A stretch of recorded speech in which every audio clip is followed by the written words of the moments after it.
warga dekat. Statement: no foreign pilots are permitted to work. Kita tidak bisa menjelaskan secara detail tentang taktik strategi kita. Tentunya kita berusaha untuk menyelamatkan pilot. Jadi dulu kan saya sampaikan tetap berusaha menyelamatkan pilot dengan tidak menimbulkan korban jiwa baik dari masyarakat. Sudah dengan tokoh agama, tokoh masyarakat, ya, kemudian dari PJ Bupati juga berusaha semaksimal semuanya untuk bisa nego secara damai. Ya, kalau nego kan secara damai otomatis. Ya, itu sudah kita usahakan terus. Kita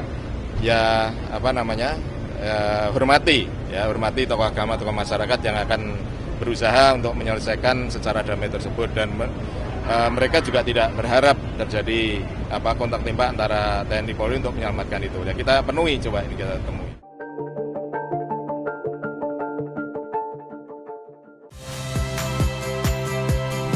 Saya Rahmat Ibrahim.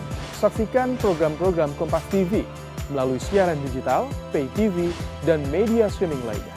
Kompas TV, independen, terpercaya.